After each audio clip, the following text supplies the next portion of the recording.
Why? Oh, seriously, why? Why do we do this? Okay, a quick little TED survey. Raise your hands if you have caught yourself doing this in the last week. Yeah, be honest, I thought so. Now, how many of you have actually managed to switch this thing off, including the little one that we've all got in our pockets, for a week sometime in the last year? Not so many. All right, now how many of you feel like nature is something that you wish you had more of in your life?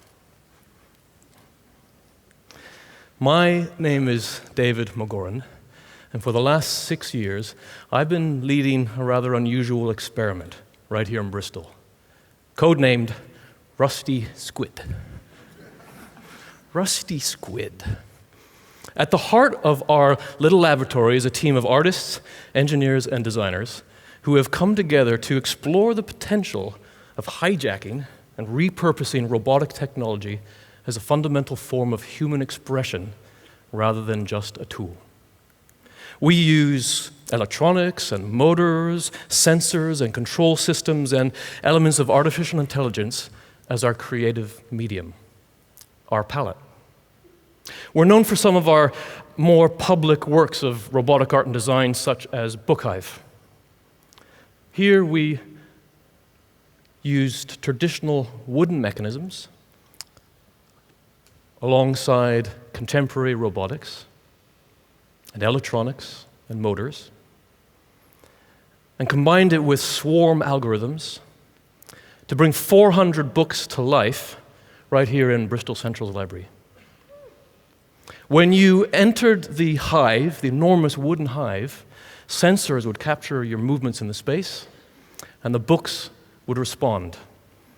They would ripple like a flock of birds or swarm like angry bees. Some of our projects are small and intimate, like our recent project Heart in Your Hands. Here we worked alongside leading biomedical engineers from King's College London, and we developed these unique actuators that could move like heart muscle. And we designed and we fabricated these soft robotic hearts. When you held them in your hand, they could sense your heart rate, and they would beat in time with exactly what was going on inside your chest. So you could literally have this experience of what it's like to hold your own heart. A father could hold his daughter's heart beating. Friends could exchange their hearts. And a couple could even try this to see if there was any effect.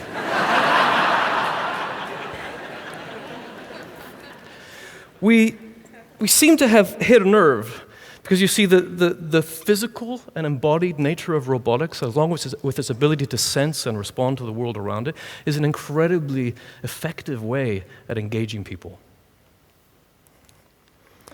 So our little team's been growing, and right now we're kind of victims of our own success.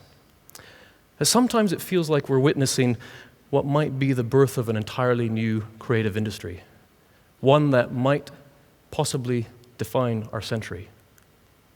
But I'm not here to talk about our projects, nor do I want to talk about this industry's potential. I'd like to share with you our underlying motivation, what drives us from day to day. You see, it's the cultural and social impact that we've been witnessing that we think might even be critical to our very survival this century. It's an ambitious goal, so perhaps it's best understood through a series of little stories. So if you're all right with it, I'd like to take you guys on a bit of a personal journey. How does that sound? Yeah? You ready? Yeah. Okay. The story starts here at an anti-IMF riot in Prague. It was the end of the 90s, and I was part of a movement. It was a radicalized, politically active movement, which meant at that time that I was rioting. You see, we We're in our 20s, and we were quite angry. We were angry at society's impotence to respond to all the environmental devastation we saw. We were angry at globalization eroding local cultures. We were angry at this very warped sense of economic value and growth that seemed to have very, very little to do with human well-being. One time we built this enormous globe. It was about 4 meters across, and we decorated it to look like the Earth. We thought we were being very clever because we were going to roll it down the hill and burst through the riot police lines and break into the convention center and have our voices heard, I guess. But of course, the police were a few steps ahead of us, and they met us at the top of a hill. And so we had to roll the thing up, and you can see them there blowing the lovely Earth to pieces with their water cannon. It might seem a bit naive and romantic, but we were very, very serious because we thought that there was a war going on, a war between nature, humanity, and technology. Technology to us was this unnatural force that had invaded us, and we needed to resist it before we became enslaved to it. And humanity, well, we saw humanity like a cancer that was growing out of control that needed to be contained. And nature, this was the interesting one. Nature was our moral compass. Balance, diversity, sustainability, something pure that needed to be protected at all costs and even worshipped. We wouldn't have admitted it then, but nature in a way had become our deity. When I wasn't rioting, I was working on organic farms.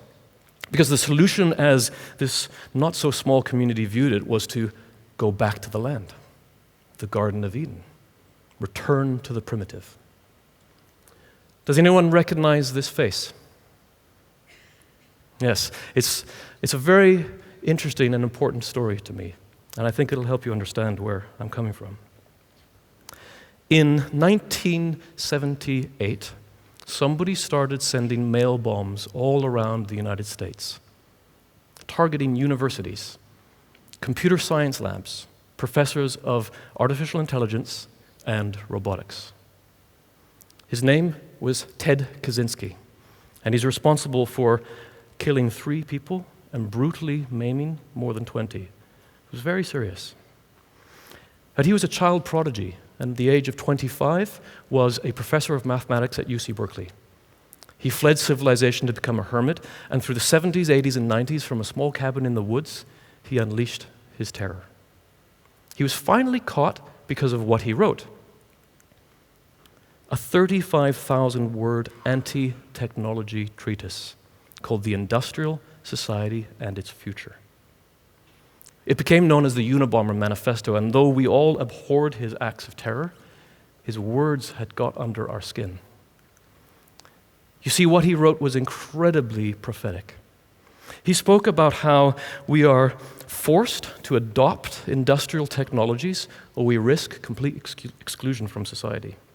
He described it as a form of technological enslavement that threatened to erode our very fabric of humanity.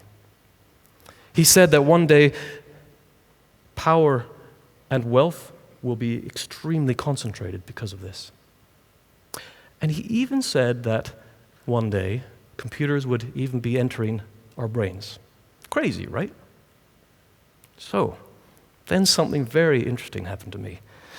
My mother was undergoing double knee replacement surgery, so I left my rioting buddies for a while, and I flew back to Canada to spend time with her as she was recovering from hospital.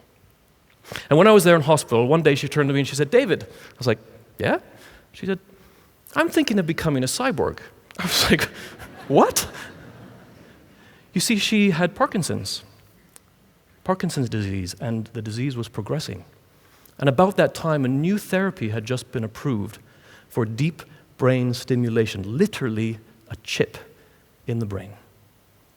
There I was, sitting on the hospital bed with her, and she was showing me these films of new patients that had just received this therapy. I don't know if anybody of you have seen it, but it's incredible. Literally, you see them shaking from the Parkinson's, and at the flick of a switch on a remote control, the chip in the brain is switched on, and the shaking stops. Just like that. It wasn't the fact that she had titanium knees and was considering to become a neurological cyborg. It was everything. It was the anesthetics in her body protecting her from the pain. It was the computer and the World Wide Web and the digital video and the very flight I took to get there. I was struck with a seismic philosophical shakeup. How had I come to have such hostility to technology and society? How had I ended up here? Well, obviously, I wasn't always that way.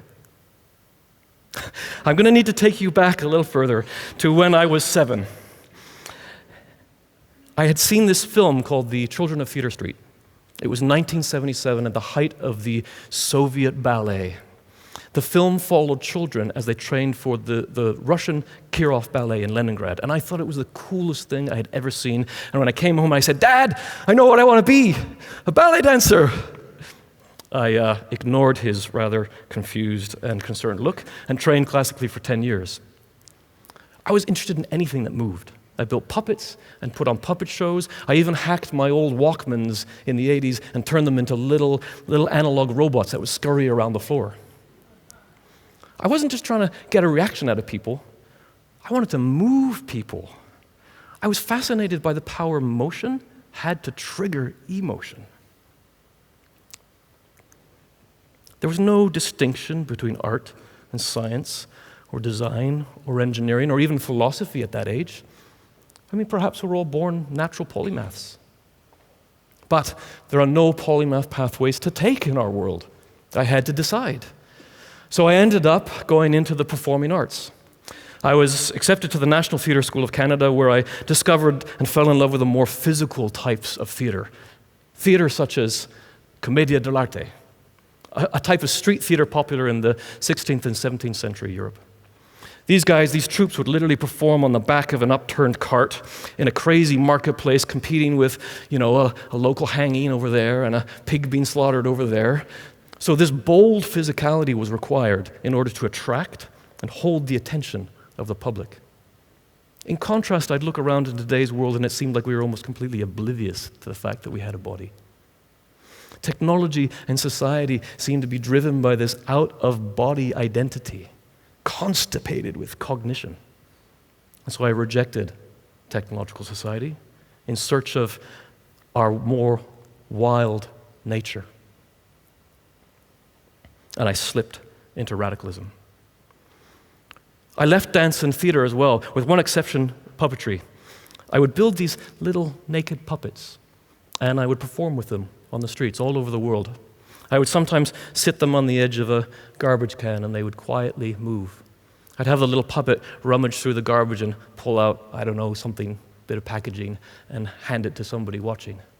And then cheekily, the puppet would put out his hand and ask for payment in return. So for about 10 years, I made my living this way, traveling the world and selling garbage to people. So there I was, working on organic farms, performing on the streets with my little puppets and selling garbage to people, and rioting, having a philosophical crisis about my cyborg mother. I didn't know what to do. So I went back to the Unabomber Manifesto and started reading. And I became very curious about his targets. Leaders in the field of computer science, robotics, and artificial intelligence. Who were they? I was so surprised by what I found. The very first to build a fully autonomous electronic robot was William Gray Walter from Bristol. He was using vacuum tubes and relays, and he built these little cybernetic life forms that looked like tortoises. He was demonstrating how complex and rich behavior can emerge from very simple physical elements. I discovered Rodney Brooks, who in the 80s was exploring embodied intelligence in machines. See, microcomputers were far too slow back then to be of much use, so he was forced to build robots that had these decentralized nervous systems made up of simple little reflexes. And then there was his PhD student, Cynthia Brazil, who was researching social and emotional intelligence in machines. I was totally stunned. These researchers and scientists saw this world in much the same way as I did. emergent, embodied, emotional. And it reminded me of my little analog Walkman insects I used to build as a kid. And that philosophical curiosity I had back then was reawakened. So I came to Bristol to study robotics, but I was not prepared for the culture shock that I was in for. This was not an exaggeration. Crisp packages and pop cans piled as high as they could go. The guys that I was studying robotics with, I mean, I love them all, but, well, they were almost all guys, obsessed with logic, a wee bit disembodied, with questionable social and emotional skills. You see, they were amazing at programming and building robots because that is all they did. They were practiced at it. They were less practiced at the social and emotional stuff. These guys had never seen a live dance performance in their entire life, let alone ever socially danced. So no wonder this is where we are today. Our machines are created in our engineer's image. We have these tools that are logic tools, that are disembodied, that have poor social and emotional skills. But it's not just the engineers and scientists that are to blame for this state of affairs. The artists have just as much to answer for. When I finished studying robotics, I set up a technology lab in our local art college. This was a place where students from the creative industry could come and learn some basic engineering skills. When most of the art students, and even many of the staff, would enter the space, there would be this sharp hiss in through the teeth, and the shoulders would go up around their ears. It was like an allergic reaction to engineering. One student came in, she said, I don't do technology, I'm an artist. I said, oh, well, what do you do? And she said, oh, I do ceramics. I said, okay, well, walk me through what you do as a ceramicist. And she proceeded to tell me about the material properties of the clay, about the chemistry of the glazes, about the specifics of the kilns and the temperatures required. She was speaking, without a doubt, as an engineer and a scientist. So how has this come to be? How come engineers, arts, and scientists see themselves as so different? Why did we ever do this in the first place? Why did we ever walk into a cave with a mouthful of paint and blow a hand stencil on the wall? Is it not to say, I am, or to say, we are? Perhaps we can't help but create representations of ourselves in the world around us. From carving little figures, to the puppets found in archaeological digs all over the world, to the amazing clockwork automata of the Renaissance, to the soft toys we've all loved as children, to robots. We have been breathing life into the inanimate to reflect back on ourselves and make sense of what on earth is going on for a very, very long time. Sometimes I think that many of the robotic engineers in the labs around the world are just artists in denial. You see, there was nothing radical that our little protest group was doing in the 90s when we rejected technology and glorified nature. We were simply regurgitating and reinforcing age-old identities. There wasn't a war going on between nature, humanity, and technology. There couldn't be. They're all the same thing. Technology wasn't robbing us of our wild nature, as Ted Kaczynski wrote. It is our wild nature. We are so intimately bound with it. And society didn't need to be torn down, as I once believed. It's the walls that society has created between art and engineering and science and design that need to be torn down. And that is exactly why we set up this little laboratory, Rusty Squid. We are creating experiences that can awaken the human animal and at the same time remind us of our intimate bond with technology. But we have a wee bit of a problem. You see, the same identities that we are trying to challenge out in the world are getting in the way of our very own artists and engineers and designers working effectively together. We've now realized that if we want to create a fundamentally new cultural experience, we need to start working in a fundamentally different way. So we've had to go back to first principles and create fundamentally new tools. I'd like to share 2 of those with you before I leave today. The first one we call Story Machine.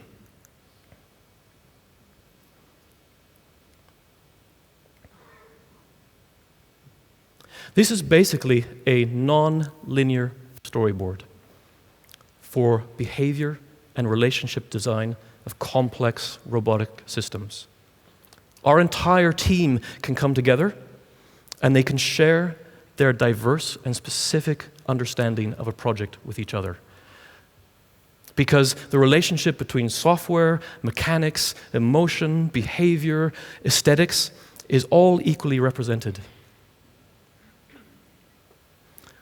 This tool we call the Wriggler, for obvious reasons. It's basically a recording studio and mixing desk for movement rather than sound. A puppeteer or an engineer or any of us can grab the joysticks and quickly bring a prototype to life. The movement is all recorded and laid down in tracks. And these tracks can then be edited and tuned and altered. And most importantly, is then turned into kinematic software that then can drive our robotic creations.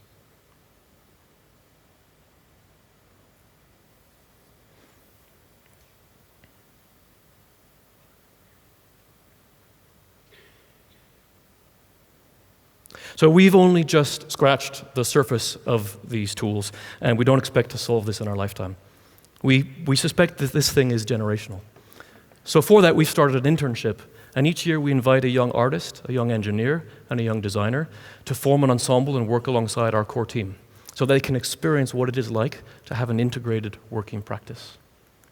And a few years ago, we bought an old derelict building, and we're in the final stages of building regulations in the hope to build what we think might be the first UK or even the world's first robotic art and design studio.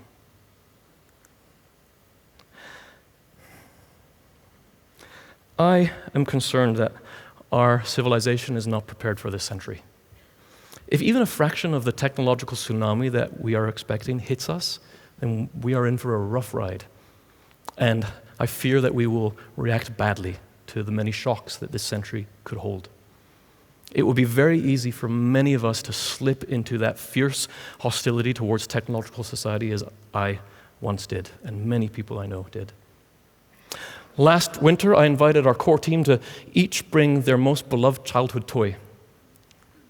Can you tell which one is the engineer, which one's the designer, which one's the illustrator, which one's the programmer? We can't. We've just got far too much in common.